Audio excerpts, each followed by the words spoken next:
Thomas and Friends, making tracks to great destinations.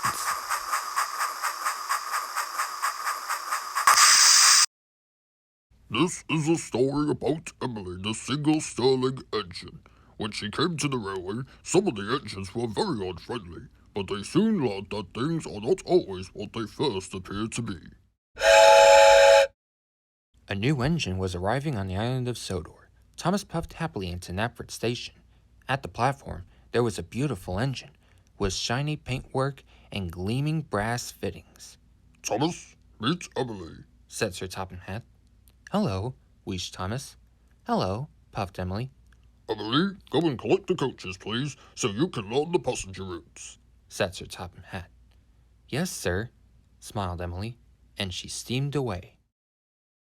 The only coaches Emily could find were Annie and Clarabelle. Her driver hooked up to them, and Emily puffed slowly and carefully along the track.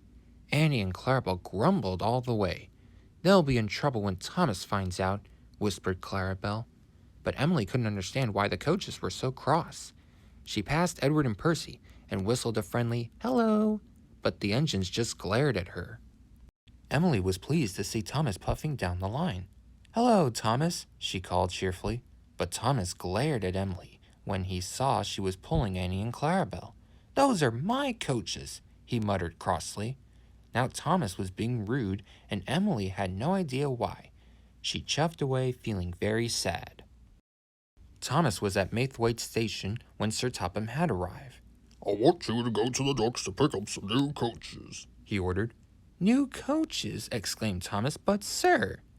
Really useful engines, don't argue, said Sir Topham Hatt. Thomas was very unhappy.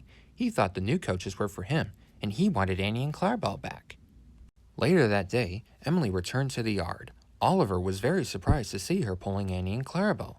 Those are Thomas's coaches, he cried. No wonder why he was cross, said Emily. I will return them straight away. Meanwhile, Thomas was puffing crossly along the track with the new coaches. Don't want new coaches, he chuffed.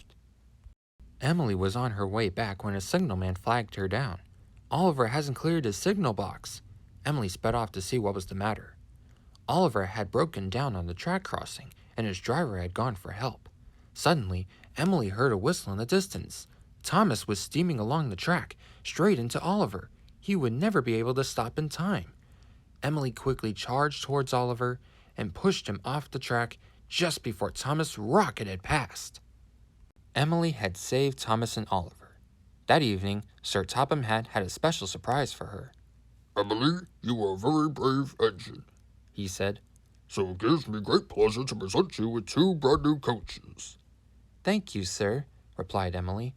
Thomas, I'm sorry I took Annie and Clarabelle. And I'm sorry I was so cross, said Thomas. Emily was very happy. She had 2 beautiful new coaches and a new friend. Later that summer, Sir Topham Hatt opened some new routes. Emily was given the Flour Mill Special. I have to do the Black Lock run, huffed James. He's frightened of the Black Lock monster, teased Thomas. Nonsense, said James, and he puffed away. What's the Black Lock monster? asked Emily. Nobody knows, said Thomas. Black shapes move in the water, then disappear. Emily was glad she didn't have to go to Black Lock. The next morning, Emily collected the freight cars from the flour mill, but they were being very naughty. Emily pulled as hard as she could, but the freight cars made her go very slowly. Emily was late delivering the flour, so there was no fresh bread that day. Sir Topham Hatt was cross. I didn't have any toast for breakfast. If you are late again, you will have to do the Black Lock run instead of James. I must get the flour to the bakery on time tomorrow, puffed Emily. But the next day, the freight cars were being naughty again. They told Emily to leave before they were coupled properly, so half of them were left behind. The bakery manager was very cross when Emily arrived with only half the flour. Emily raced back to the mill for the rest of the freight cars. She was very cross and shunted them with all her strength, but the freight cars had taken their brakes off. They rolled backwards and splashed into the duck pond.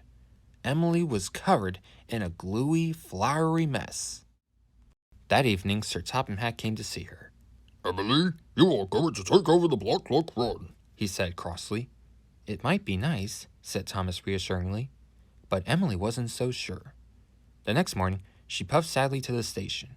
There were lots of excited children and holidaymakers waiting for her. I mustn't let them down, she thought, and soon Emily was steaming up hills and through valleys. Finally, Emily reached the murky waters of Black Loch. Suddenly, she saw something move in the water. Her boiler quivered and her valves rattled. Then the water settled, and Emily saw what the monster really was. "It's a family of seals," she cried delightedly. That evening, Emily took Thomas to watch the seals. "Black Loch is a nice route after all," said Emily. "Well, things aren't always what they seem," said Thomas cheerfully, and both engines smiled.